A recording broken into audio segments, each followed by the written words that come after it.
सजन छुई विभिन्न प्रकार तरकारी तो खाई किंतु तार भजाटी केबे भी खाई नथिबे।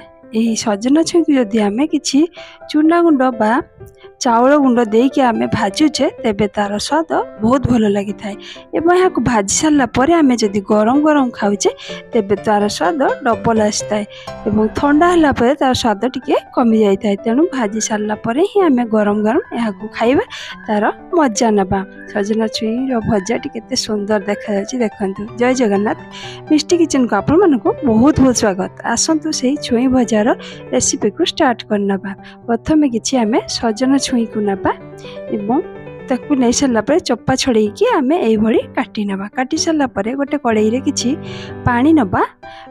पानी गरम है पर से सजन छुई को देदेबा। दे सारा पर परिमाण अनुଯାयी लुण एवं हलदी किछि दबा। दे सारा पर आपको गलाई नबा। गलाई कि आम गड़ंटे देकी छाड़ीदबा। सीझा भितर आमर गोटे पेस्ट बन नवा। एथिरे मु चाउल गुंड 3 ରୁ 4 चामच मु चाउल गुंड देली से हलदी किछि पकेबा। लुण मध्य किछि दबा। जीरा गुंड दबा और लंका गुंड दबा। दे सारा पर आम भल भाव गलाई नवा। पेस्ट बेसी पतला करबा नहीं किंबा मोटा करबा नहीं मीडियम साइज रे ही आमे बनैबा से पेस्ट। एबे से भीतर हमर सजन छुई गुडी को मते भल भाव सीझी गलानी। एतिर पानी अंश मते सुखी गलानी। एबे अन्य जगह को नै कि आमे ठंडा करनबा। ठंडा हवा भीतर आमे कड़ाई रे किछि तेल गरम कर दबा। से तेल गरम हवा भीतर हमर से सजन छुई गुडी को भल भाव ठंडा हो जाइतिबो। ठंडा हैला परे ही आमे से गली रखितबा पेस्ट रे ही आमे से गुडी को पकै नबा। पकई सारा पर भल भाव गलाई नवा। जहाँकि से चाउल पाउडर पेस्ट भल भाव से नाड़ी बा छुई गुड़िकर लगिज से भीतर आमर तेल गरम हो देखो भल भाव गलाई नेली। जहाँकि सजना छुई देहरे आमर चाउल गुंड भल भाव मिसीगला। एबे से भीतर आमर तेल गरम होगा। एबे से गोटे गोटे करी आमे पकईदबा।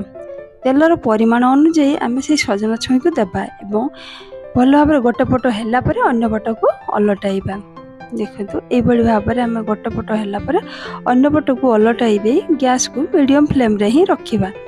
एबे भल भाव आम से सजन छुई गुड़िक हो आसलानी। आउ किछि समय आम एपट सेपट करनबा। एबे देखंतु बहुत भल देखा सजन छुई गुड़िक। एबे आमर भल भाव से सजना छुई भजाटी हो गलानी। अन्न पात्र को खोली नबा।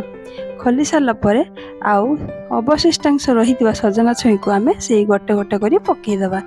पकई सारा पर से प्रोसेस रे आम मीडियम फ्लेम रे रखिबा एवं पकई सारा पर गोटे पट है पर ही आम अन्न पट को अलटाइबा।